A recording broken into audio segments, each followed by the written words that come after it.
आप सभी भाई बहनों का आज की आध्यात्मिक कक्षा में बहुत बहुत स्वागत है। आज की चर्चा का विषय है ब्रह्म मुहूर्त।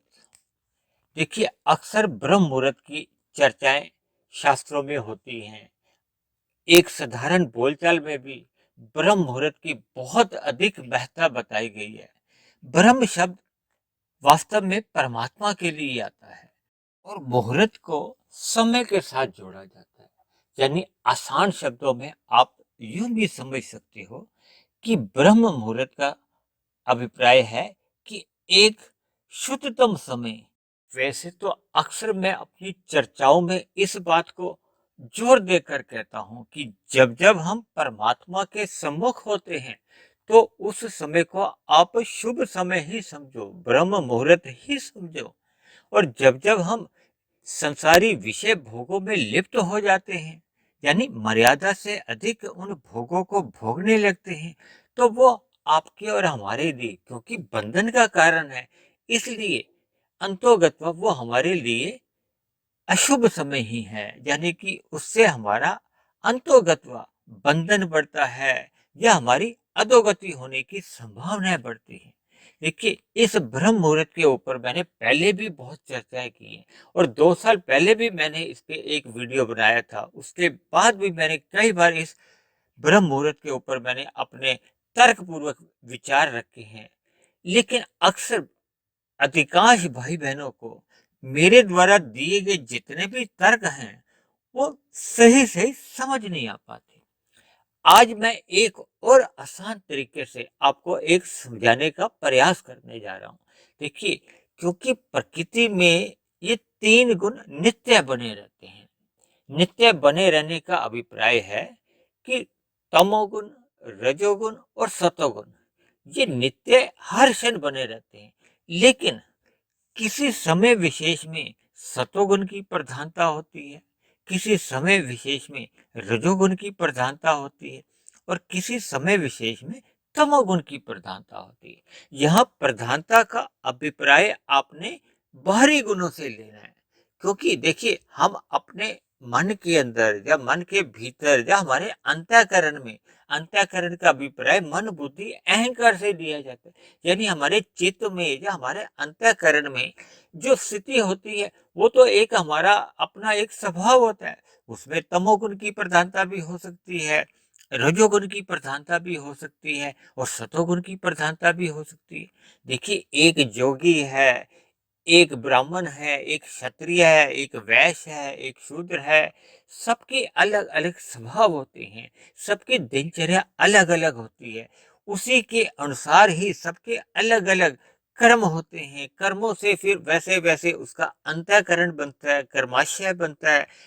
फिर वैसे वैसे उसके संस्कार बनते हैं। संस्कार का अभिप्राय ही एक स्वभाव से लिया जाता है। यानी कुल मिलाकर सभी मनुष्यों का अलग अलग स्वभाव होता है। जिन मनुष्यों का सतोगुणी स्वभाव होता है उन लोगों को ये सत्संग की बातें जल्दी समझ में आ जाती है। जिनका रजोगुनी स्वभाव होता है उनको ये सत्संग की बातें या आध्यात्मिक बातें उतनी जल्दी समझ में नहीं आती। और जो तमोगुनी मनुष्य हैं, यानी कि जो तमोगुनी स्वभाव वाले हैं, ऐसे सभी मनुष्यों का तो इन आध्यात्मिक बातों में कहो या परमात्मा के विषयों पर विशेष कोई रुचि होती ही नहीं है। और अक्सर मैंने तो ऐसा भी देखा है कि ऐसे मनुष्य इन आध्यात्मिक बातों से थोड़ा अलग ही रहते हैं, यानी कि उन बातों के प्रति वो उदासीन बने रहते हैं। इसलिए उनके जानने ना जानने का कोई विशेष महत्व नहीं रहता। चर्चा को आगे बढ़ाते हुए मैं आपको एक बात और कहना चाहता हूँ, क्योंकि मैं तो आपको जितनी भी बातें बता सकता हूँ वो शब्दों द्वारा ही बता सकता हूँ, जबकि शास्त्रों में 3 तरह के प्रमाण कहेंगे हैं। पहला प्रमाण तो शब्द प्रमाण ही है, वो सुनने से भी हो सकता है, पढ़ने से भी हो सकता है। देखिए, इस वीडियो को आप सुन रहे हैं और इन्हीं बातों को अगर कहीं लिखा हो तो आप उसको पढ़ भी सकते हैं। यानी दोनों ही स्थितियों में ये एक शब्द प्रमाण गिना जाता है। शब्द प्रमाण से फिर आगे का होता है अनुमान प्रमाण। अनुमान प्रमाण का मतलब है कि उस पे हम अपना कुछ दिमाग लगाते हैं, बुद्धि लगाते हैं, अपने विवेक संगत होकर उस पर कुछ चिंतन करते हैं, मनन करते हैं, तर्क पूर्वक कुछ ना कुछ अपने मन में अपना गुना भाग लगाते हैं कि ये इसमें कितनी बात सच्चाई है, कितनी बात गलत है। ये एक व्यवहारिक बातें हैं। लेकिन अक्सर मनुष्य इन आध्यात्मिक बातों को सुनता है या पढ़ता है, लेकिन फिर इस पे चिंतन नहीं करता और अक्सर शब्दों के सुनने के बाद ही कह देता है कि इसका क्या प्रूफ है,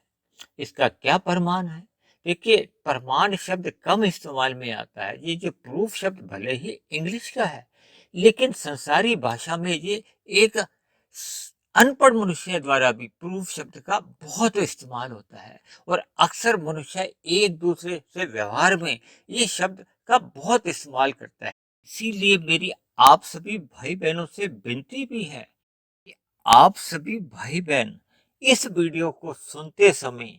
अगर एक कॉपी पेन लेकर कुछ लिखते भी जाते हैं, तो आपको ये समय की जो गणना है, ये कैसे कैसे निकलती है, तो फिर आपको समझने में थोड़ी आसानी हो जाएगी। क्योंकि एक साधारण मनुष्य तो ब्रह्म मुहूर्त को 4 से 6 का ही समय मानता है, जबकि एक वास्तविक गणना के अनुसार जो अभी हम आगे बताने जा रहे हैं, क्योंकि सूर्य का समय तो हर रोज बदलता रहता है और सूर्य से निकलने के पूर्व के 2 घंटे 40 मिनट का समय हमने ब्रह्म मुहूर्त को माना है, जिसकी कि अभी हम चर्चा करने ही जा रहे हैं।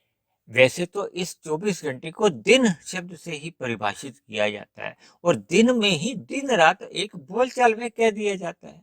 देखिए, 24 घंटे में जब 3 बने रहते हैं, तो इसका अभिप्राय ये माना जाएगा कि आप इन 24 घंटों को 3 से भाग दे सकते हैं, यानी कि इन तीनों गुणों के हिस्से में 8-8 घंटे तो आ जाएंगे। यहाँ तक तो बात देखिए पूरी की पूरी तर्कपूर्वक है। अब हम चर्चा को थोड़ी और आगे ले जाते हैं। देखिए, शाम को जैसे ही सूर्य अस्त होता है, तो अंधकार आ जाता है। इस बात को भी आप सभी एक अपने व्यवहार में स्वीकार कर सकते हैं, क्योंकि तमोगुण का अभिप्राय ही अंधकार से लिया जाता है, अज्ञानता से लिया जाता है। अब आप इस बात पे स्वयं ही चिंतन कर सकते हैं कि सूर्य डूबने के बाद हमारे आपके देखने में अंधकार आना शुरू हो जाता है, यानी कि तमोगुण का आरंभ हो जाता है।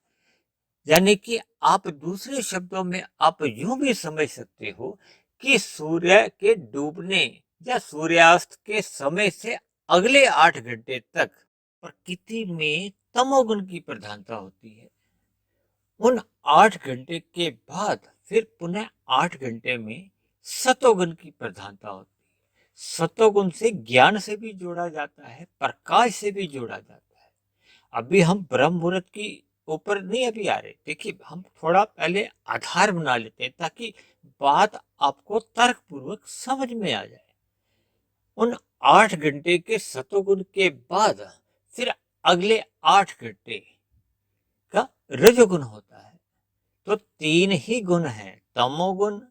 रजोगुण और सतोगुण। शास्त्रों में तो इस बात का भी जोर देकर कहा जाता है कि तमोगुण से 10 गुना अच्छा रजोगुण होता है, रजोगुण से भी 10 गुना अच्छा सतोगुण होता है। और मैंने तो अपनी चर्चाओं में इस बात को और आगे ले जाते हुए सतोगुण से भी 10 गुना अच्छा विशुद्ध सतोगुण को कह दिया, क्योंकि विशुद्ध सतोगुण मायातीत महापुरुषों के लिए या भगवान के लिए ही हम इस्तेमाल में कर सकते हैं। इसी बात को अब हम अंकों से जोड़ने जा रहे हैं। देखिए, तमोगुण को हमने 1 अंक दिया है, रजोगुण को हमने 10 का अंक दिया है और सतोगुण को 100 का अंक। और इसी आधार को आगे बढ़ाते हुए विशुद्ध सतोगुण को हमने 1000 अंकों से परिभाषित किया है। देखिए, अब आपको 1, 10, 100 और 1000 इनका आपस में एक संबंध समझना चाहिए। 1, 10, 100, 1000 में 10 गुना का अंतर हमने डाला है, ताकि शब्दों से भी आपको बात समझ में आ जाए और अंकों से भी बात आपको समझ में आ जाए। या दूसरे शब्दों में आपको इस बात पे अधिक बल मिलेगा कि तमोगुण से 10 गुना अच्छा रजोगुण है, रजोगुण से भी 10 गुना अच्छा सतोगुण है और सतोगुण से भी 10 गुना अच्छा विशुद्ध सतोगुण है। इसको मैं अपने एक और सरल शब्दों में आपको अब बात समझाने जा रहा हूँ कि जब हम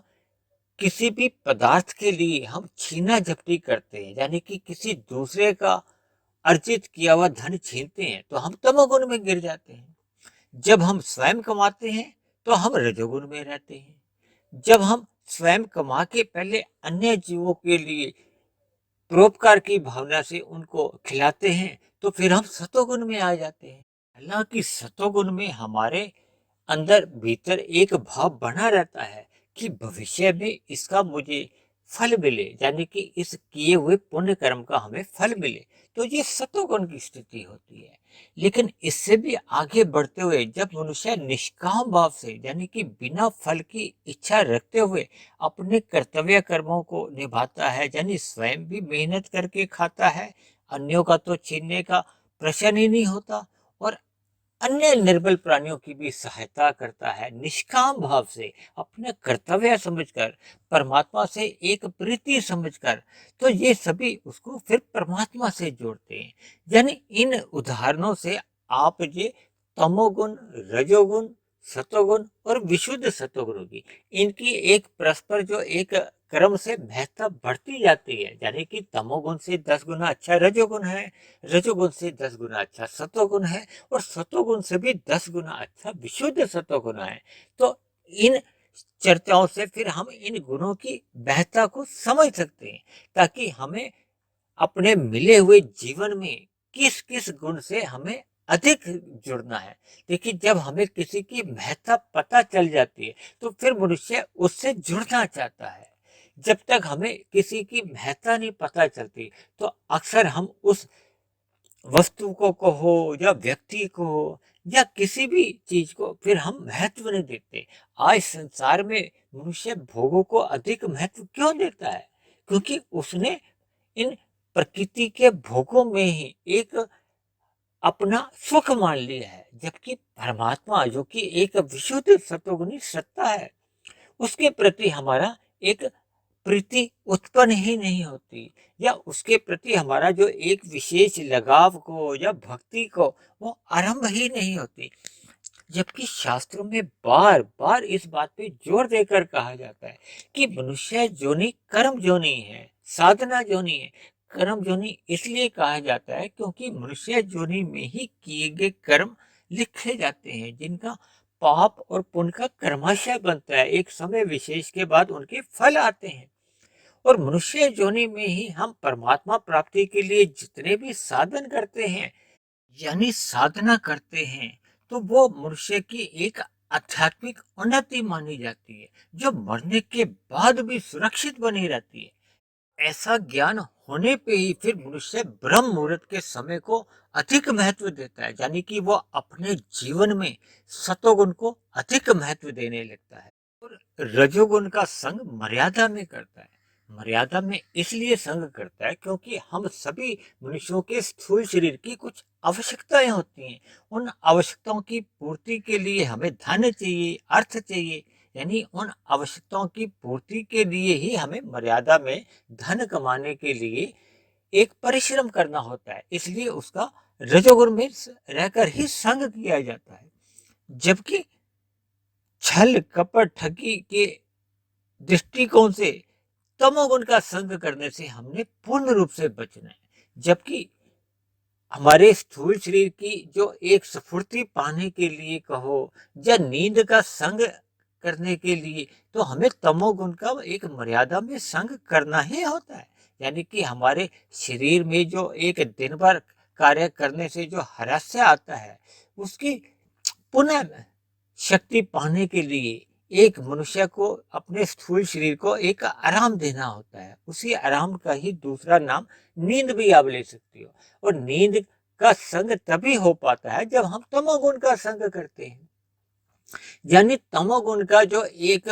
शास्त्रों के अनुसार संग है वही हमने करना होता है, जो कि एक नींद के लिए ही माना जाता है। जबकि जो हम अन्य जीवों के साथ जो छल कपट ठगी वाला तमोगुण का जो संग करते हैं, वो तो एक मल रूप में एक त्यागनीय बना होता है, यानी कि उसका तो हमने पूर्ण रूप से ही त्याग करना होता है। क्योंकि हमारी आज की जो वीडियो का जो एक चर्चा का जो एक प्रमुख विषय है, वो है ब्रह्म मुहूर्त का समय, जो कि हमने सूर्य निकलने के पूर्व के 2 घंटे 40 मिनट का समय माना है। अब हम इस 2 घंटे 40 मिनट की जो एक गणना है, उस पर आते हैं। देखिए, ये हमने पहले ही बताया है कि 24 घंटे का दिन रात होते हैं, तो 3 गुण नित्य बने रहते हैं और ये क्रम में आते हैं। ये अनादिकाल से ऐसा ही क्रम चलता आ रहा है, यानी कि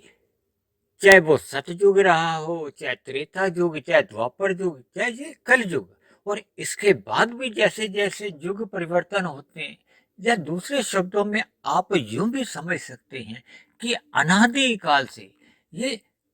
गुणों का जो एक क्रम है, यानी कि सूर्य डूबने का कह लो या सूर्य के उगने का, और बीच का जो एक समय है, क्योंकि सूर्य से ही इस भौतिक प्रकृति में सारी गतिविधियों को एक दिशा मिलती है, एक जीवन मिलता है। सूर्य के बिना तो इस भौतिक जगत में कुछ भी, किसी भी जीव का अस्तित्व ही संभव नहीं है। अब हम बात करते हैं कि ब्रह्म मुहूर्त का जो समय है, वो सूर्य के निकलने से 2 घंटे 40 मिनट पूर्व का ही क्यों? क्योंकि 8-8 घंटे की तो बात एक साधारण सी थी कि 24 घंटे को 3 गुणों के लिए हमने 3 से भाग दिया तो 8-8 घंटे आ गए। कि शास्त्रों में कहा गया है कि ये तीनों गुण नित्य बने रहते हैं। जैसे कि आत्मा नित्य है, परमात्मा नित्य है, इसी तरह ये जो सतोगुण, रजोगुण और तमोगुण है, ये नित्य अनादिकाल से सनातन कहे जाते हैं। जबकि इन गुणों से जो प्रकृति का जो विस्तार 23 तत्वों में होता है, जिस पर अक्सर हमारी चर्चाएं होती रहती हैं, आज हम उन पर चर्चा नहीं करने जा रहे। उन 23 गुणों का जो विस्तार होता है, उसी की ही सृष्टि, स्थिति या एक प्रलय आती है। बल्कि कुछ दिन पहले हमने इस प्रकृति की जो एक सृष्टि, स्थिति और प्रलय के ऊपर भी हमने एक सत्संग किया था। क्योंकि शास्त्रों में तो एक साधारण शब्दों में इस बात को बतलाया गया है कि एक गुण की प्रधानता रहती है, दूसरा गुण गौण बना रहता है और तीसरा गुण अति गौण बना रहता है। और जब हम कहते हैं कि शाम को सूर्यास्त होता है, तो फिर तमोगुण का आरंभ हो जाता है। तो तमोगुण का आरंभ होने से पूर्व तो रजोगुण चल रहा होता है। इसलिए ये जो हमने 8-8 घंटे जो तीनों गुणों को बांटे हैं, इसमें एक गुण की अधिक प्रधानता रहती है, दूसरा गुण गौण रहता है और तीसरा गुण थोड़ा और कम गौण रहता है। इसी बात को आधार लेते हुए मैंने इस 8 घंटे के जो तमोगुण, रजोगुण और सतोगुण को फिर से दोबारा से 3 भागों में बांट दिया है। यानी कि एक तो उसकी अपनी शुद्धतम अवस्था होती है, और एक अवस्था होती है जब वो गुजरा हुआ जो गुण है उससे प्रभावित होता है, और एक अवस्था ऐसी होती है जब वो आने वाले गुण से प्रभावित होता है। देखिए, ये बात थोड़ी गंभीर सी है, इसलिए मैं इसको दोबारा दोहरा देता हूँ। देखिए, 8-8 घंटे के तीनों गुण हैं, और जब हम ये कहते हैं कि सतोगुण, रजोगुण और तमोगुण, तो एक गुण की प्रधानता रहती है, दूसरा गुण गौण रहता है, तीसरा गुण और कम गौण रहता है। ऐसा शास्त्रों में ही कहा गया है।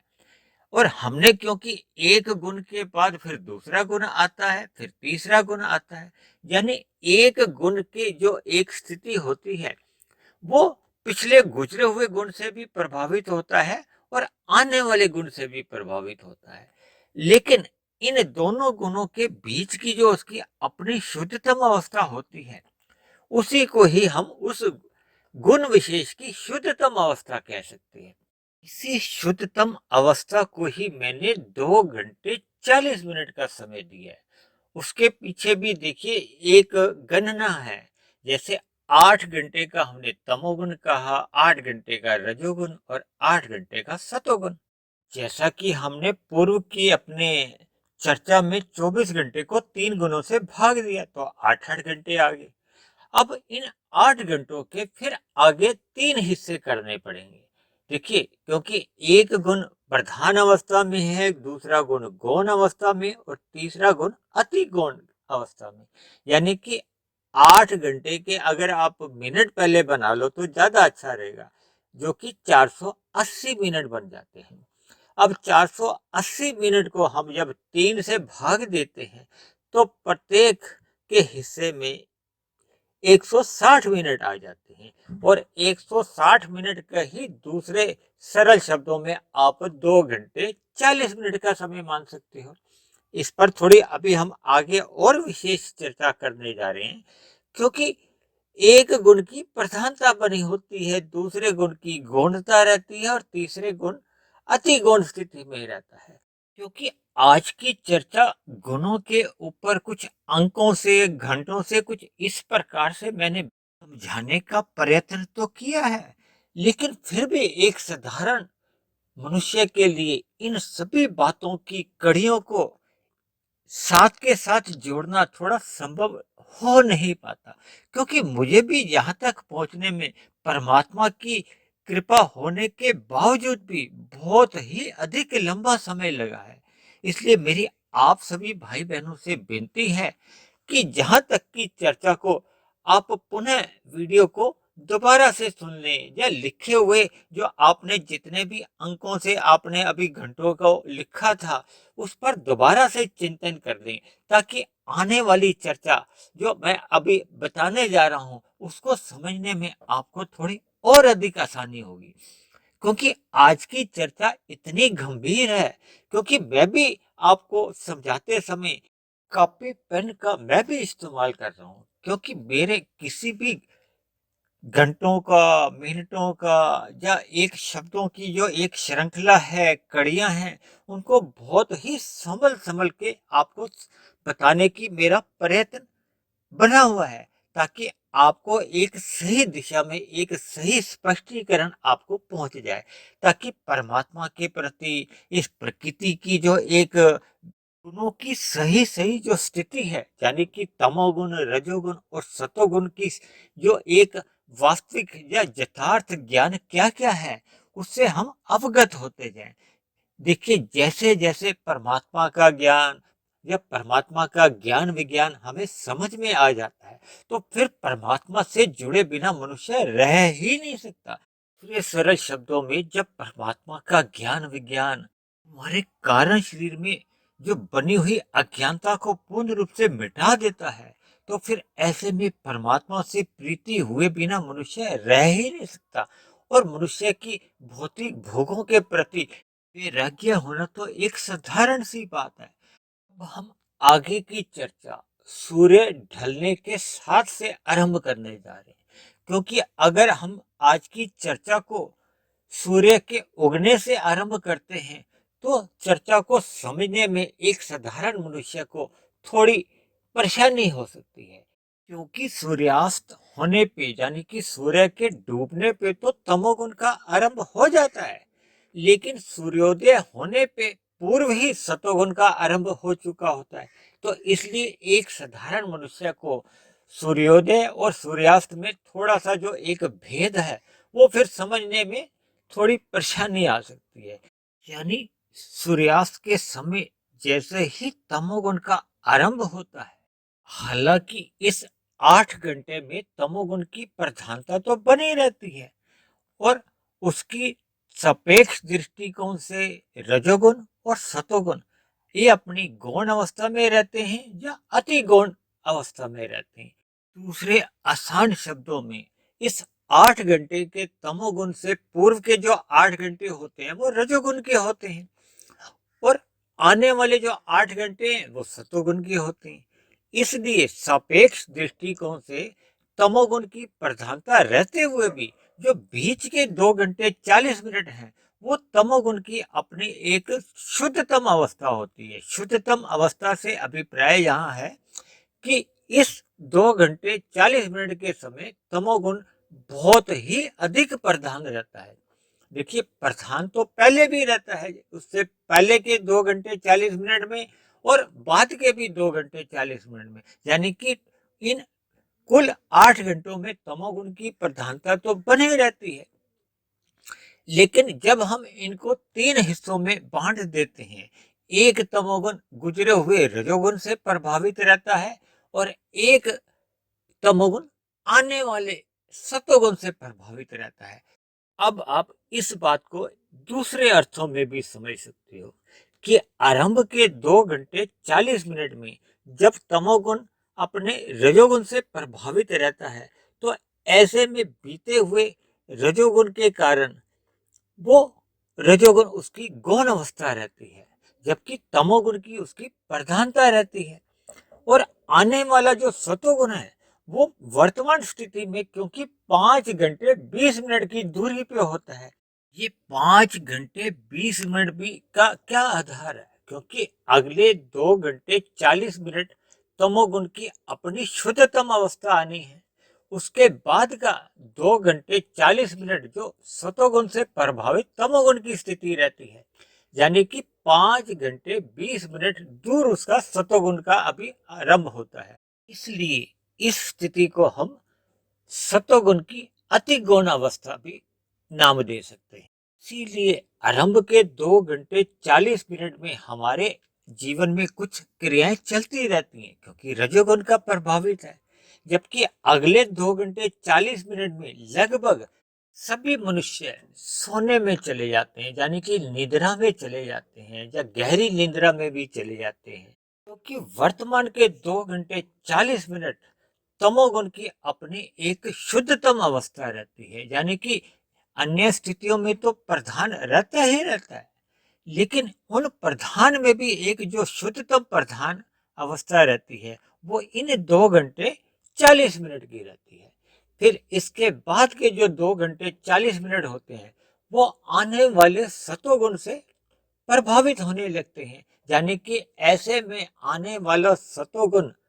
क्योंकि प्रकाशवान है, ज्ञानवान है, तो फिर ऐसे में वो जो तमोगुण को कमजोर करने लगता है। इस अवस्था में तमोगुण तो प्रधान बना रहता है, लेकिन सतोगुण अब अति गौण की स्थिति से गौण स्थिति में आ जाता है। और जो आरंभ के 2 घंटे 40 मिनट में जब रजोगुण गौण स्थिति में होता है, अब जो अंतिम तमोगुण की स्थिति में रजोगुण अति गौण की स्थिति में पहुंच जाता है। अब ये अंतिम 2 घंटे 40 मिनट का जो तमोगुण सतोगुण से जो प्रभावित रहता है, ये समाप्त होते होते फिर सतोगुण का आरंभ हो जाता है, जिसमें अक्सर सतोगुणी मनुष्य जागना आरंभ कर देते हैं। हालांकि कुछ मनुष्य तमोगुण की जो अंतिम अवस्था होती है उसमें भी जागना आरंभ कर देते हैं, लेकिन एक साधारण सतोगुणी मनुष्य जैसे ही सतोगुण का आरंभ होता है, ये सतोगुण का जो आरंभ है, ये आरंभ के जो 2 घंटे 40 मिनट है, ये तो तमोगुण से अभी प्रभावित ही रहते हैं, क्योंकि सतोगुण की जो शुद्धतम अवस्था है, जिस पर कि आज का हमारा जो एक वीडियो तैयार हो रहा है या हम बोल रहे हैं, वो तो अभी शुद्धतम अवस्था उसकी अभी आनी शेष है। लेकिन ये जो आरंभ का सतोगुण है ये थोड़ा तमोगुण से प्रभावित रहता है। इसलिए इस अवस्था में एक जोगी लोग कहो या सतोगुणी लोग या ब्राह्मण लोग जितने भी हैं, ये अक्सर इस अवस्था में उठना आरंभ कर देते हैं। हालांकि आरंभिक सतोगुण की स्थिति में सतोगुण तो प्रधान रहता ही है, लेकिन तमोगुण अभी गौण अवस्था में रहता है, क्योंकि अभी कुछ समय पहले ही तमोगुण का प्रस्थान हुआ है, यानी कि गुजरा है। और जबकि रजोगुण अभी अति गौण की स्थिति में रहता है, क्योंकि लगभग 5 घंटे 20 मिनट बाद अभी रजोगुण का प्रारंभ होना है। इसलिए यह आरंभिक सतोगुण की स्थिति में सतोगुण प्रधान रहता है, तमोगुण गौण की स्थिति में रहता है और रजोगुण अति गौण की स्थिति में बना रहता है। इसके बाद का जो 2 घंटे 40 मिनट का समय है, जिसके ऊपर आज की पूरी वीडियो तैयार हो रही है, यानी कि आज की पूरी वीडियो का जो एक हमारा लक्ष्य है या जो हमारा एक उद्देश्य है या शिक्षा है, वो इस शुद्धतम सतोगुनी जो अवस्था है, जिसको शास्त्रों में ब्रह्म मुहूर्त नाम दिया गया है, इसको अमृत वेला भी कहा जाता है। यानी कि प्रकृति का जो एक शुद्धतम समय होता है, वो केवल और केवल ब्रह्म मुहूर्त का ही समय होता है। यानी कि 24 घंटे के बीच में जो 2 घंटे 40 मिनट का जो एक शुद्धतम समय है, वो यही ब्रह्म मुहूर्त का माना जाता है। देखिए, अक्सर साधारण बोलचाल में या जिसको एक मोटी भाषा में अक्सर लोग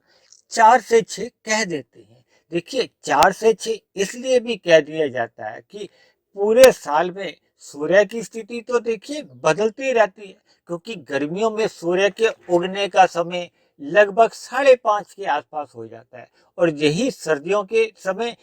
बढ़ते बढ़ते 7:30 तक हो जाता है। तो 2 घंटे का अंतर तो यही गर्मियों और सर्दियों में ही सूर्य के उगने का हो जाता है। तो सूर्य के उगने से पूर्व का ही समय जो कि 2 घंटे 40 मिनट है, तो वो फिर बदलता रहता है। ये बदलने के साथ ही फिर ब्रह्म मुहूर्त का समय भी उसी के अनुसार ही क्रमशः आगे पीछे होता रहता है। हालांकि गर्मियों में और सर्दियों में ये जो 4 से 6 का समय है ना, ये लगभग 12 महीने में लगभग इस समय में जागने वालों के लिए क्रमशः कम या अधिक समय तो ब्रह्म मुहूर्त का मिल ही जाता है। यानी कि 4 से 6 समझने में भी, परमात्मा से जुड़ने में एक साधारण मनुष्य को आसानी बनी रहती है। देखिए, ब्रह्म मुहूर्त का जो एक समय है, वो क्योंकि प्रकृति का भी शुद्धतम समय माना जाता है, परमात्मा ने जो इस भौतिक प्रकृति में जो एक शुद्धतम समय कहो या अनुकूल परिस्थितियां कहो, यानी कि एक साधारण मनुष्य के लिए परमात्मा से जुड़ने के लिए एक सर्वोत्तम समय माना जा सकता है, क्योंकि ये स्थूल शरीर के दृष्टिकोण से भी स्वास्थ्यवर्धक गिना जाता है, क्योंकि ऑक्सीजन का स्तर भी बहुत ही ऊंचा होता है, जो कि एक साधारण मनुष्य की सौंदर्य बढ़ाने के लिए, उसका शारीरिक बल बढ़ाने के लिए, उसका मानसिक बुद्धि बढ़ाने के लिए, विवेक शक्ति जगाने के लिए, यानी कि सर्वोत्तम मनुष्य का एक विकास करने के लिए ये एक प्रकृति द्वारा अनुकूल समय माना जाता है, सर्वोत्तम समय माना जाता है। इसलिए हम सभी मनुष्यों को इस मिले हुए प्रकृति के अनमोल वरदान का या परमात्मा की ओर से एक शुद्धतम समय का लाभ उठाना चाहिए, ताकि मनुष्य की आध्यात्मिक उन्नति भी होती रहे, और देखिए भौतिक उन्नति यानी कि हमारे स्थूल शरीर के लिए भी स्वास्थ्य वर्धक है, जो कि हमारी भौतिक उन्नति में भी सहायक होता है। देखिए, स्थूल शरीर का स्वस्थ रहना भौतिक उन्नति करने के लिए या आध्यात्मिक उन्नति करने के लिए, दोनों ही स्थितियों में एक लाभदायक बना रहता है, क्योंकि स्थूल शरीर की अस्वस्थता होने पर आध्यात्मिक उन्नति भी रुक सकती है। इस ब्रह्म मुहूर्त की सभी आध्यात्मिक शास्त्रों में नहीं, बल्कि भौतिक शिक्षा के स्तर पर भी जितनी भी पुस्तकें लिखी जाती हैं, उसमें भी ये ब्रह्म मुहूर्त का, यानी कि अक्सर ये कह दिया जाता है कि रात को जल्दी सोना और सुबह जल्दी उठने से बच्चों की शिक्षा के लिए बहुत ही सकारात्मक प्रभाव पड़ता है। यानी कि एक साधारण बालक की बुद्धि भी प्रबल होती है, तेज होती है, जिससे उसका पढ़ाई में मन लगने लगता है। इसलिए मेरी आप सभी भाई बहनों से विनती है कि मिले हुए मनुष्य योनि के अवसर को, इस ब्रह्म मुहूर्त के समय को यूं ही सोने में नहीं गंवाना चाहिए। यानी कि ब्रह्म मुहूर्त में उठने के जितने भी लाभ हैं, उनको तो मनुष्य को तो अवश्य ही उठा लेने चाहिए, क्योंकि ब्रह्म मुहूर्त में अनुकूल परिस्थितियां होने के कारण परमात्मा से जुड़ना, परमात्मा को जानने में, परमात्मा को समझने में आसानी होती है। देखिए, एक साधारण मनुष्य जब दिन में साइकिल चलाता है, अगर उसी दिशा की हवा चल रही हो तो साइकिल चलाने में आसानी हो जाती है, जबकि विपरीत दिशा की हवा चल रही हो तो थोड़ी अधिक मेहनत करनी पड़ती है। इसी तरह दिन में भगवान से जुड़ने के लिए, यानी कि परमात्मा से जुड़ने के लिए, दिन में जब रजोगुनी समय चल रहा होता है या शाम को जब तमोगुनी समय होता है, तो एक साधारण मनुष्य को परमात्मा से जुड़ने में अधिक परिश्रम करना पड़ता है, यानी कि अधिक मेहनत करनी पड़ती है। जबकि सुबह ब्रह्म मुहूर्त में उठने पर कम मेहनत करने पे भी रस की प्राप्ति होती है, जबकि दिन में अधिक मेहनत करने पे भी केवल संसारी छिलकों की ही प्राप्ति होती है। देखिए, ये बातें मैं केवल एक ब्रह्म मुहूर्त की महत्ता बताने के लिए इन शब्दों का प्रयोग कर रहा हूँ। इसको अन्यथा में नहीं लेना चाहिए। इसी ब्रह्म मुहूर्त की महत्ता को बताने के लिए, यानी एक साधारण मनुष्य को परमात्मा से जोड़ने के लिए प्राचीन समय में अक्सर प्रभात फेरियां निकलती थी, ताकि परमात्मा का संदेश एक साधारण मनुष्य को दिया जाए, ताकि मनुष्य में परमात्मा के प्रति प्रीति जगे, और परमात्मा के प्रति प्रीति जगने से वो अपने एक साधारण जो रजोगुणी कार्य है उनसे एक मर्यादा में करे और तमोगुणी कार्यों से अवश्य ही बचे। यानी कि एक साधारण मनुष्य को जगाने के लिए इस प्रभात फेरियों का चलन हुआ था, जबकि आज वर्तमान युग में जो प्रभात फेरी जो निकलती है वो केवल एक साल में कार्तिक के महीने में कुछ दिनों के लिए कहो, या जब गुरुपुरब का एक पर्व आता है उन दिनों कुछ प्रभात फेरियां निकलती है। यानी कि 12 महीने ऐसा देखने में नहीं आता। लेकिन परमात्मा से जुड़ने के लिए किसी भी प्रकार का प्रयास सदा ही सराहनीय गिना जाता है। देखिए, समाज के किसी भी वर्ग द्वारा एक साधारण मनुष्य को जगाने के लिए या परमात्मा से जोड़ने के लिए किसी भी प्रकार का जो प्रयास किया जाता है वो सराहनीय माना जाता है, क्योंकि परमात्मा को पाने का ही लक्ष्य मनुष्य योनि में हम सभी मनुष्यों का होना चाहिए। इसलिए मेरी आप सभी भाई बहनों से विनती है कि मेरी बनी हुई वीडियो भी आप ब्रह्म मुहूर्त में ही सुनने का अपना अभ्यास रखें, ताकि जो इन वीडियो में गूढ़ रहस्य हैं, देखिए मैंने जितने भी अपने वीडियो बनाई हैं जो कि अब तक तकरीबन 415-17 हो चुकी हैं, ये भी सभी भगवान, प्रकृति,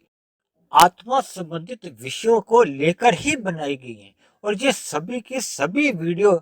ब्रह्म मुहूर्त में ही बनती हैं और ब्रह्म मुहूर्त में ही इनको YouTube पे अपलोड कर दिया जाता है। देखिए, परमात्मा की प्रेरणा से जैसे जैसे परमात्मा ने मुझे विचार दिए या जैसे जैसे उदाहरण देने में मैं समर्थ था, मैंने उदाहरण देकर भी अंकों द्वारा या विभिन्न स्थितियों द्वारा मैंने आपको ब्रह्म मुहूर्त की महत्ता को और ब्रह्म मुहूर्त का जो एक 2 घंटे 40 मिनट का जो एक समय है उसको बताने का एक प्रयास किया है। हो सकता है मेरे प्रयास में कोई कमी रह गई हो, क्योंकि मैं भी एक साधारण मनुष्य ही हूँ, मैं भी आपके समान एक मायाबद्ध मनुष्य ही हूँ। इसलिए मेरे बताने में भी किसी प्रकार की त्रुटि रह सकती है। हालांकि मैंने सभी तथ्यों को बहुत ही सावधानी से रखा है, लेकिन फिर भी किसी भी प्रकार की भूल के लिए मैं पहले ही आपसे क्षमा मांगता हूँ। अब सूर्य निकलने के साथ ही ये ब्रह्म मुहूर्त की समाप्ति हो जाती है। देखिए, वैसे तो ब्रह्म मुहूर्त कहो या परमात्मा का हर क्षण वास बना रहता है, और इसलिए ब्रह्म मुहूर्त की जो एक वैसे स्थिति है सूर्य के हिसाब से वो एक समाप्त हो जाती है। लेकिन परमात्मा की स्मृति कहो या परमात्मा का जो एक समय है वो सदा ही अनुकूलता लेकर ही बना रहता है। सूर्य निकलने के बाद के जो 2 घंटे 40 मिनट है उसमें सतोगुण तो प्रधान अभी भी बना रहता है, लेकिन अब रजोगुण गौण अवस्था में आ जाता है। जबकि आरंभ के जो सतोगुण की जो अवस्था थी उसमें रजोगुण अति गौण की स्थिति में रहता है और तमोगुण गौण की स्थिति में रहता है। जबकि अब सूर्य निकलने के बाद सतोगुण तो अभी भी प्रधान अवस्था में ही रहता है, लेकिन रजोगुण अब गौण की स्थिति में आ जाता है और तमोगुण अति गौण की स्थिति में बन जाता है। इसके साथ ही ये 2 घंटे 40 मिनट समाप्त होने के साथ ही फिर रजोगुण का आरंभ होता है। यानी कि आरंभ के जो 2 घंटे 40 मिनट हैं उसमें तो रजोगुण प्रधान रहता ही है, लेकिन इन प्रथम 2 घंटे 40 मिनट में अभी भी सतोगुण गौण अवस्था में रहता है, क्योंकि अभी अभी सतोगुण गुजरा हुआ गुण था। और जबकि तमोगुण अति गौण की स्थिति में रहता है, क्योंकि तमोगुण अभी दूर की अवस्था में, क्योंकि शाम को अब सूर्य ढलने पे ही तमोगुण का आरंभ होता है, या फिर जो तमोगुण पहले का बीत चुका होता है, इसलिए अब तमोगुण की स्थिति अति गौण की स्थिति रहती है। आरंभिक 2 घंटे 40 मिनट की जो रजोगुण की स्थिति रहती है इसमें लोग अपने कार्यों फिर जाने के लिए तैयारी करनी आरंभ शुरू कर देते हैं। जैसे एक साधारण मनुष्य अपने ऑफिस में या व्यवसाय में या फैक्ट्री वगैरह में या जहाँ भी उसका अपना कोई व्यवसाय चल रहा होता है, वहाँ जाने की तैयारी होती है। और इसके बाद के जो 2 घंटे 40 मिनट है, वो रजोगुण की एक शुद्धतम अवस्था होती है। यानी कि जब रजोगुण अपनी पूर्ण अवस्था में निखर चुका होता है, यानी कि उस 2 घंटे 40 मिनट में काम धंधों में एक प्रखर अवस्था आती है, एक उच्चतम अवस्था आती है, जबकि सभी लोग अपने अपने काम धंधों में कहो या अपने अपने कार्यों में व्यस्त रहते हैं। उसके बाद के जो 2 घंटे 40 मिनट है, यानी कि सूर्य डूबने से पहले के जो समय आ जाता है, उसमें भी रजोगुण तो प्रधान रहता है, लेकिन अब ऐसे में तमोगुण गौण स्थिति में आ जाता है और जबकि सतोगुण अति गौण की स्थिति में चले जाता है। इसी प्रकार ये रजोगुण की समाप्ति के साथ ही सूर्य डूब जाता है, यानी कि सूर्य डूबने के साथ ही रजोगुण की समाप्ति हो जाती है, यूं भी आप समझ सकते हो। क्योंकि हमने जो आज की जो चर्चा आरंभ की थी, वो सूर्य डूबने के साथ की ही की थी और सूर्य डूबने के साथ ही हमने ये पूरा एक जो चक्र था 24 घंटे का, उसकी हमने अपने हिसाब से जो एक गुणों की जो एक व्यवस्था का था, उसमें हमने पूरी एक यात्रा की है। यानी कि सूर्य डूबने के साथ ही सूर्य उदय होने की और दिन की और फिर सूर्य अस्त होने तक की जो एक यात्रा थी हमारी। देखिए, इसमें हमारे कई प्रकार के उतार चढ़ाव आए, लेकिन हमारा जो एक मुख्य लक्ष्य था, वो केवल ब्रह्म मुहूर्त के ऊपर चर्चा करने का ही था। लेकिन ब्रह्म मुहूर्त से पहले की जो स्थितियां हैं, क्योंकि तमोगुण और रजोगुण की भी अपनी अपनी अलग अलग स्थितियां बनती हैं, यानी इन सभी स्थितियों को हमने एक सहयोग के रूप में, ताकि ब्रह्म मुहूर्त की महत्ता का हमें समझ में आ जाए, इसलिए मैंने ये अलग अलग कड़ियों को जोड़कर एक ब्रह्म मुहूर्त की महत्ता को समझाने का एक प्रयास किया है। वैसे तो हमारी देखिए रजोगुण के ऊपर बहुत ही संक्षिप्त में चर्चा इस बात का भी संदेश देती है कि हमें रजोगुणी आकर्षणों में अपने जीवन का कम समय लगाना है। जैसे मैंने आज की वीडियो के समय में रजोगुण को कम समय दिया, जबकि तमोगुण को समझाने में मैंने थोड़ा सा अधिक समय लिया, ताकि तमोगुण जो मल रूप में हमारे जीवन में आ जाता है, जो हमारी अधोगति का कारण बनता है, उस मल रूपी तमोगुण से मनुष्य को अवश्य ही बचना चाहिए। क्योंकि मनुष्य योनि में ही किए गए पाप कर्मों का हमें नीचे की योनियों में जाकर किए गए पाप कर्मों का दुख रूपी फल भोगना ही पड़ता है। इसलिए मनुष्य को इन मल रूपी तमोगुण से अवश्य ही बचना चाहिए। जबकि मैंने आज की चर्चा में सतोगुण को अधिक महत्व दिया, क्योंकि आज की चर्चा का तो हमारा मुख्य विषय ही ब्रह्म मुहूर्त के ऊपर था, जो कि एक सतोगुण की ही एक सर्वोत्तम अवस्था का नाम है। इसलिए मैंने ब्रह्म मुहूर्त पर कहो या सतोगुण की महत्ता का कहो या परमात्मा से जुड़ने के लिए विभिन्न प्रकार के जो हमारा एक सतोगुण का संग करना होता है, उसकी महत्ता को जोर देते हुए मैंने ब्रह्म मुहूर्त पर ही अपनी विशेष चर्चाएं की है, ताकि एक साधारण मनुष्य का मिले हुए जीवन में अधिक से अधिक सतोगुण का संग हो, यानी कि परमात्मा का अधिक से अधिक हमें ज्ञान मिले, परमात्मा का ज्ञान विज्ञान मनुष्य को समझ में आ जाए, ताकि मनुष्य विशुद्ध सतोगुण की ओर यानी कि परमात्मा की ओर अपनी आध्यात्मिक यात्रा आरंभ कर दे, जो कि मनुष्य योनि पाने की ही एक सफलता है, सार्थकता है। क्योंकि मनुष्य योनि में हम जितनी भी आध्यात्मिक यात्रा कर लेते हैं, वो हमारी एक सुरक्षित कमाई गिनी जाती है और मनुष्य योनि में हम जितनी अधिक कमाई कर सकते हैं, मनुष्य को कर लेनी चाहिए। जैसा कि आज की चर्चा में हमने 3 गुणों को 3 बार बांट कर, यानी कि 9 स्थितियां या 9 समय या 9 मुहूर्त, कुछ ऐसे 2 घंटे 40 मिनट के आधार पर हमने जो एक वर्गीकरण किया है, उसमें क्योंकि सूर्य के निकलने की और सूर्य के डूबने का जो समय में थोड़ा बहुत गर्मी सर्दी में अंतर आ जाता है। देखिए, भले ही 24 घंटे बने रहते हैं, लेकिन सूर्य निकलने का समय और सूर्य के अस्त होने के समय में क्योंकि अंतर आ जाता है, जैसा कि एक साधारण मनुष्य भी इस बात से परिचित है कि गर्मियों में दिन बड़े हो जाते हैं और रातें छोटी हो जाती हैं। इसी तरह सर्दियों में दिन छोटे हो जाते हैं और रातें बड़ी हो जाती हैं, क्योंकि सर्दियों में सूर्य जल्दी ढल जाता है और सुबह सूर्योदय का समय भी अधिक देरी से होता है। इसी तरह गर्मियों में सूर्य जल्दी निकल भी जाता है और अधिक लेट यानी कि देरी से शाम को डूबता है। यानी कि ये गर्मी और सर्दी की जो स्थितियां हैं, इसमें सूर्य निकलने का और डूबने के समय में अंतर आने के फलस्वरूप कुछ स्थितियों में फर्क आ जाता है। देखिए, सूर्य निकलने से पहले और सूर्य निकलने के बाद, इसी तरह सूर्य अस्त होने से पहले और सूर्यास्त होने के बाद के जो चार स्थितियां हैं, इनमें तो 2 घंटे 40 मिनट के अंतर नहीं बैठता, लेकिन जो शेष पांच स्थितियां हैं, उनमें थोड़ा सा समय का अंतर आ जाता है। दूसरी बात, सभी देशों में रहने वाले सभी मनुष्यों को इस बात पर ही ध्यान देना चाहिए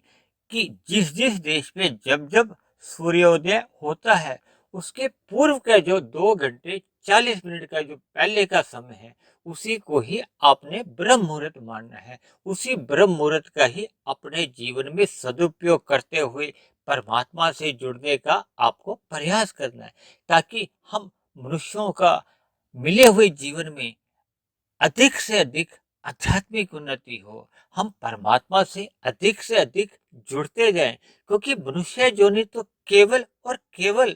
परमात्मा प्राप्ति के लिए ही मिली है। और परमात्मा प्राप्ति के लिए परमात्मा को समझना होगा, जानना होगा, तभी तो परमात्मा से जुड़ना संभव हो पाता है।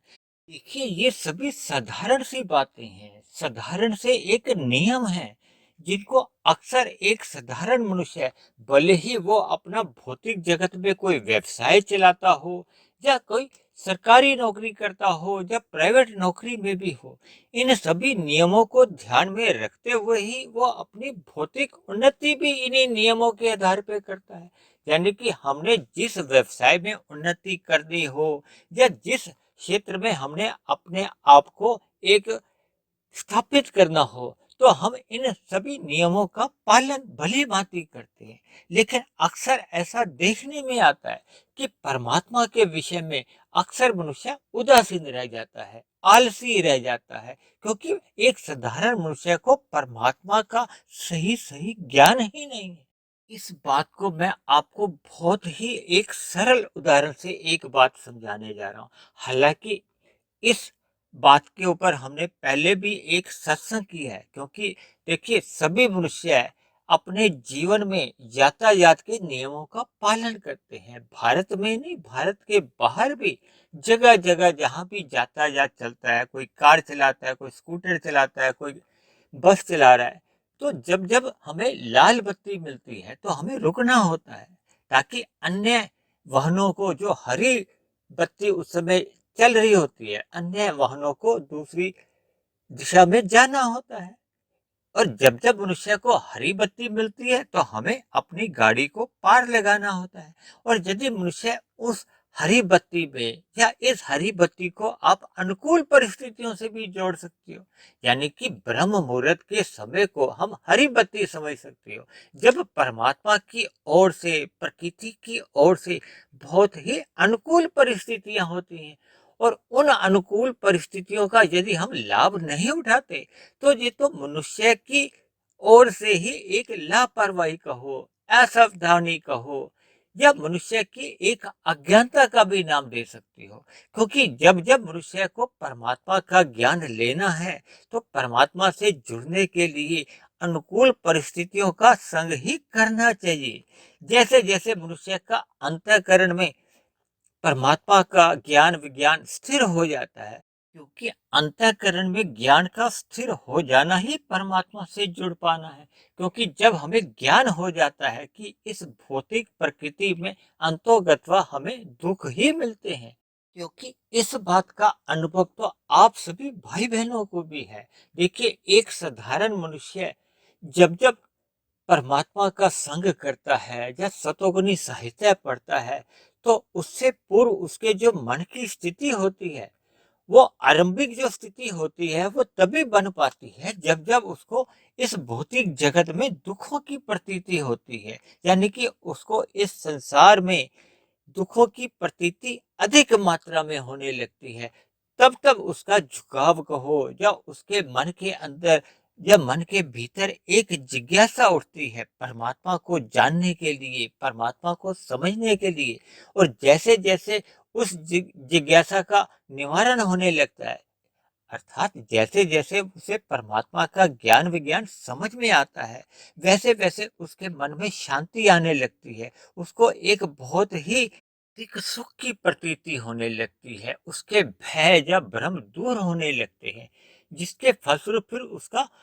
भौतिक भोगों के प्रति वैराग्य उत्पन्न होता है। देखिए, मनुष्य के सामने केवल और केवल दो ही विकल्प हैं। या तो वो अपने भौतिक जगत में अपने आप को स्थापित करता है, या फिर वो परमात्मा की ओर रुख करता है, सम्मुख होता है। यदि एक साधारण मनुष्य की भौतिक भोगों में ही अधिक रुचि बनी हुई है, तो ऐसे में फिर परमात्मा के प्रति सहज ही विमुखता आ जाती है, क्योंकि हम दोनों स्थितियों में तो एक ही दिशा में चल नहीं सकते। देखिए, एक साधारण सी बात है, यदि आप जम्मू कश्मीर की ओर यात्रा आरंभ करते हो, तो आप कन्याकुमारी से तो दूर होते जाओगे। यदि आप कन्याकुमारी की ओर यात्रा आरंभ करते हो, तो आप जम्मू कश्मीर की दिशा से दूर होते जाएंगे। यानी हम दोनों ही स्थितियों में स्थित नहीं हो सकते। ये मनुष्य को ही एक निर्णय लेना होता है कि मनुष्य का अधिक से अधिक लाभ किस दिशा में है। और ये तभी हो पाता है जब हम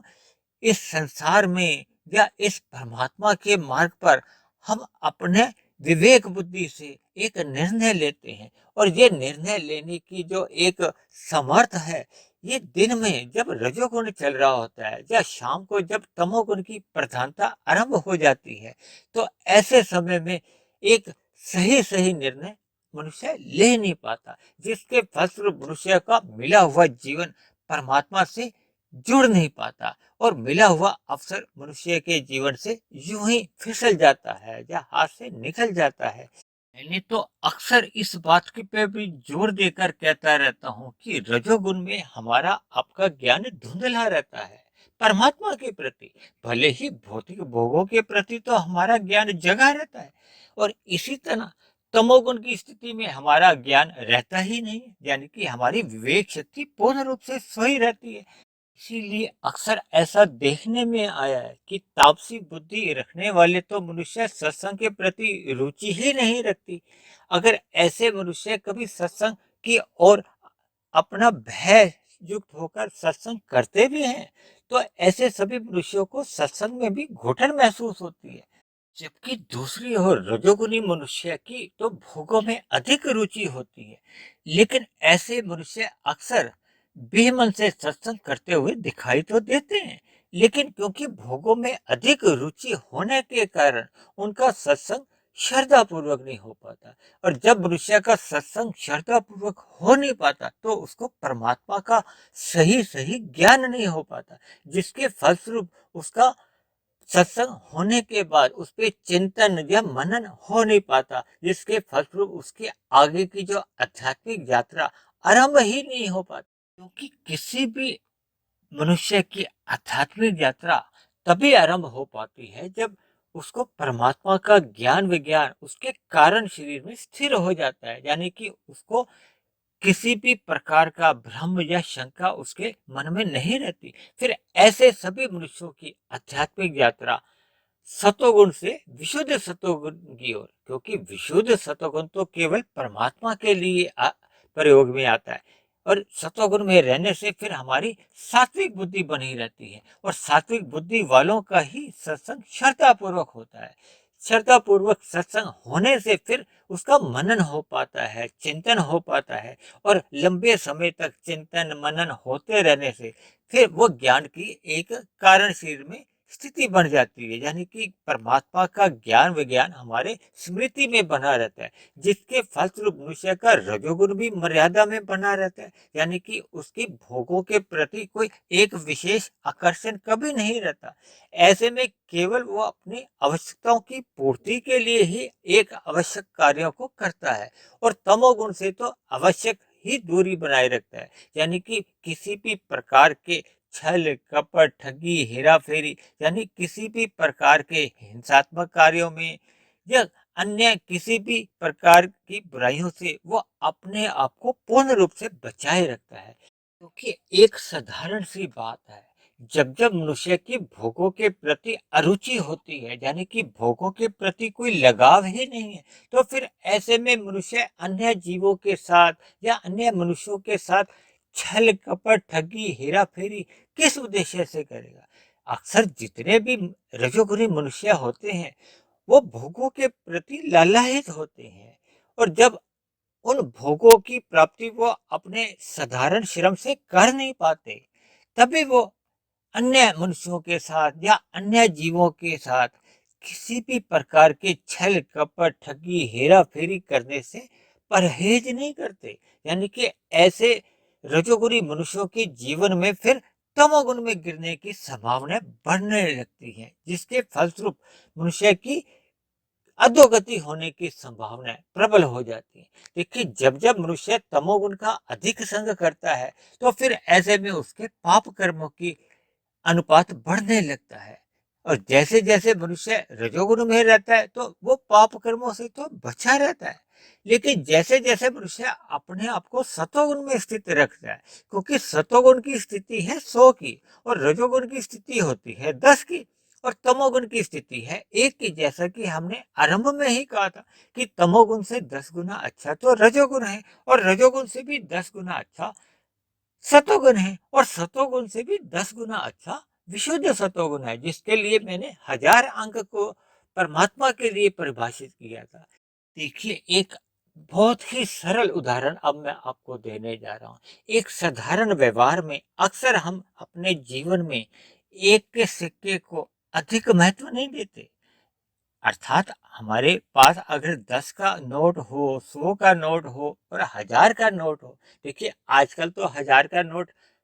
हमारे भारत में चलन में नहीं है, लेकिन जब मैंने 10-12 साल पहले इस सूत्र को बनाया था, तो उन दिनों 1000 का नोट ही चलन में था। और वैसे भी देखिए, 1, 10, 100, 1000 का ये 10 गुना का एक संबंध है, यानी कि हम अपने जीवन में 1 के सिक्के को अधिक महत्व नहीं देते, 10 के नोट को भी अधिक महत्व नहीं देते, लेकिन 100 के नोट को या 1000 के नोट को तुलनात्मक रूप से अधिक महत्व देते हैं। यानी एक साधारण मनुष्य 1 के सिक्के को तो छोड़ भी देता है, लेकिन 10 के नोट को या 10 के सिक्के को फिर भी एक मर्यादा में रख लेता है, लेकिन 100 का नोट और 1000 के नोट को तो पूरा महत्व देता है। इसी उदाहरण को दिमाग में रखते हुए हमें तमोगुण से तो परहेज रखना ही है, हमें रजोगुण भी केवल मर्यादा में रखना है। हमने केवल सतोगुण को, यानी कि 100 के नोट को और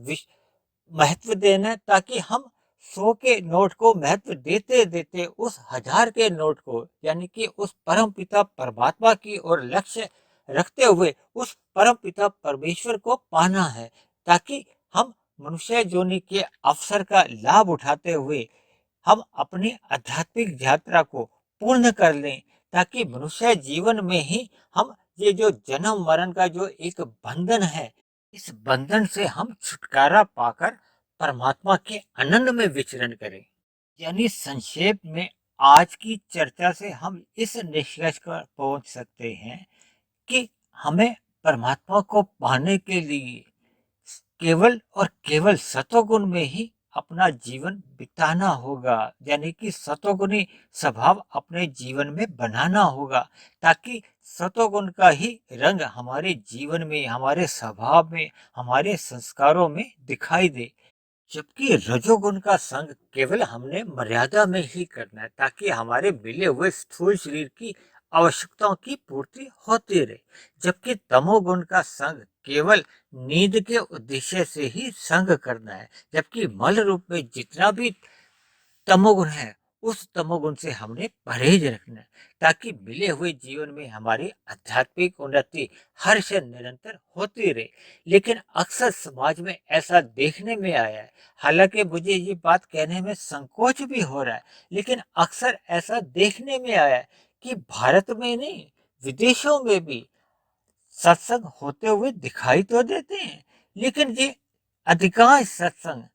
दिन में रजोगुण के समय हो रहे होते हैं या फिर शाम के समय जब तमोगुण का आरंभ हो चुका होता है। लेकिन ये जो सतोगुण यानी कि ब्रह्म मुहूर्त का जो समय होता है, इस समय में सत्संग होते हुए दिखाई नहीं देते, जिसके फलस्वरूप मनुष्य को इन सत्संगों का जो एक लाभ मिलना चाहिए वो लाभ मिल नहीं पाता। हालांकि इस बात की भी सच्चाई से इनकार नहीं किया जा सकता कि जो मनुष्य इन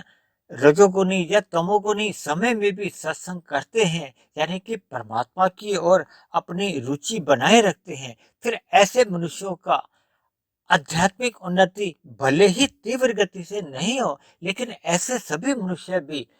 अधोगति से तो अवश्य ही बच जाते हैं। देखिए, एक मनुष्य की स्थिति माइनस में जाने की बजाय अगर जीरो पे रहती है या 1 2 3 की बनी रहती है, भले ही तीव्र गति से आगे की दिशा नहीं भी होती, तब भी ये एक सकारात्मक कदम ही है। इसलिए मेरी ऐसे सभी सत्संग से, जो कि रजोगुण के समय में भी होते हैं या तमोगुणी समय में भी होते हैं, मेरा कोई विरोध नहीं है, लेकिन तुलनात्मक दृष्टिकोण से ब्रह्म मुहूर्त में या सतोगुनी समय में परमात्मा से जुड़ने में जितना अधिक लाभ मिल पाता है, उतना अधिक लाभ या उस तुलना में लाभ रजोगुनी समय में या तमोगुनी समय में मिल नहीं पाता। या दूसरे एक सरल अर्थों में आप यूं भी कह सकते हो कि सुबह ब्रह्म मुहूर्त में अनुकूल परिस्थितियां होने के कारण मनुष्य को आध्यात्मिक लाभ लेने के लिए अधिक परिश्रम नहीं करना पड़ता, जबकि उतना ही आध्यात्मिक लाभ लेने के लिए दिन में अधिक परिश्रम करना होता है, और जब तमोगुण का समय चल रहा होता है तो फिर उसको और भी अधिक परिश्रम करना होता है, जबकि लाभ का जो अनुपात है वो क्रमशः कम होता है। इसलिए मेरी आप सभी भाई बहनों से बार बार एक ही विनती है कि मनुष्य को अपने मिले हुए जीवन में समय का सदुपयोग करते हुए रजोगुण का संग मर्यादा में करना है, और रात को जल्दी सोकर तमोगुण का जो मल रूपी संग है उससे भी बचना होगा, और सुबह के ब्रह्म मुहूर्त से पूर्व ही अपने आप को उठाना होगा। यानी कि ब्रह्म मुहूर्त का लाभ लेने के लिए हमें ब्रह्म मुहूर्त से पहले ही उठ जाना चाहिए, या ब्रह्म मुहूर्त में तो अवश्य ही उठ जाना चाहिए, ताकि हमें परमात्मा की जो अनुकूल परिस्थितियां हैं, जो प्रकृति द्वारा जो एक अनुकूल वातावरण होता है, यानी उस सभी अनुकूल परिस्थितियों का एक साधारण मनुष्य को भरपूर लाभ उठाना चाहिए, ताकि परमात्मा की हमें जितना अधिक ज्ञान मिलता जाएगा, हम परमात्मा से जुड़ते जाएंगे और मिला हुआ हमारा जीवन अधिक ऊंचाइयों को छूने लगेगा, जिसके फलस्वरूप हमारा आपका जीवन एक सफलता की ओर चल निकलेगा। देखिए, ये सभी बातें जो मैंने आपको शब्दों द्वारा समझाई है, आपको ध्यान होगा इस चर्चा के आरंभ में ही हमने 3 प्रकार के प्रमाण बताए थे: शब्द प्रमाण, अनुमान प्रमाण और प्रत्यक्ष प्रमाण। तो मैंने आज की जितनी भी बातें आपके सामने रखी हैं, ये मेरे अपने स्वयं के अनुभव की हैं, और परमात्मा द्वारा इस प्रत्यक्ष अनुभव की मैंने जो भी बातें महसूस की हैं, जो मेरे अनुभव में आई हैं, उन सभी बातों को मैं शब्दों द्वारा जितना अधिक समझा सकता था, मैंने समझाने का एक प्रयास किया है। हो सकता है आपको समझने में आरंभ में थोड़ी कठिनाई आ सकती है, क्योंकि आज की चर्चा में अनेक प्रकार की गुना भाग, अनेक तरह के सूत्रों का मैंने वर्णन किया है। भले ही मैंने जितने भी चर्चाएं की हैं आज के चर्चा में, वो सभी के सभी परमात्मा द्वारा जितने भी आध्यात्मिक ग्रंथ हैं उनको आधार लेते हुए ही, यानी कि उन नियमों को या सिद्धांतों को मद्देनजर रखते हुए ही मैंने ये जो आज 2 घंटे 40 मिनट का जो एक नया सूत्र दिया है, इस सूत्र को मैंने बहुत ही विवेकपूर्वक, तर्कपूर्वक, बहुत ही युक्ति संगत तरीके से एक मुहूर्त की स्थिति का वर्णन किया है, ताकि हम इस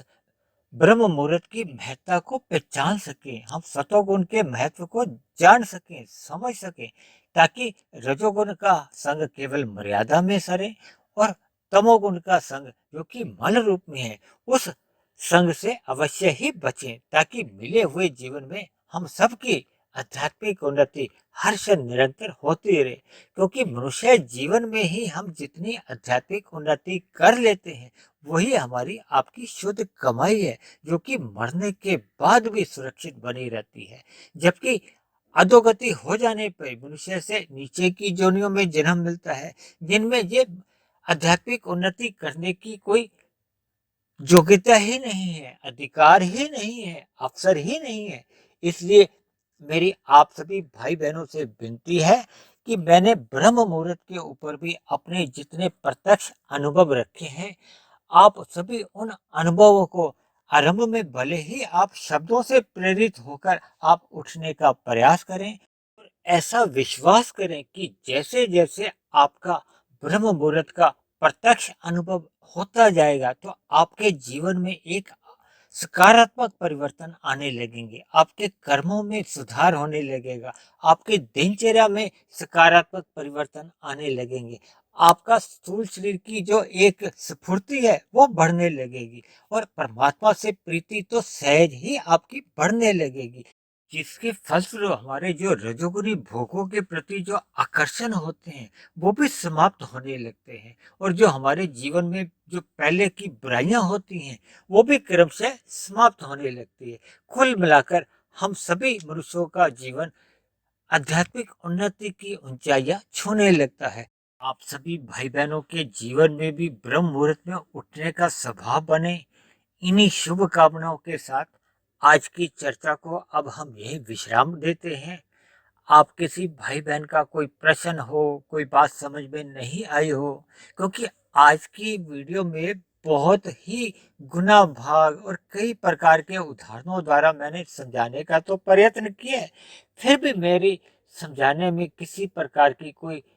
त्रुटि रह सकती है, क्योंकि मैं भी आपके समान एक मायाबद्ध मनुष्य ही हूँ। मेरे समझाने में भी किसी प्रकार की त्रुटि रह सकती है, लेकिन फिर भी मैंने परमात्मा की प्रेरणा से, परमात्मा की कृपा से बहुत ही सरल शब्दों से, बिना व्याकरण को ध्यान में रखते हुए और विभिन्न उदाहरणों द्वारा आपको समझाने का एक प्रयास किया है। क्योंकि मेरी सभी वीडियो ब्रह्म मुहूर्त में ही बनती हैं, इसलिए परमात्मा की एक विशेष कृपा होने के फलस्वरूप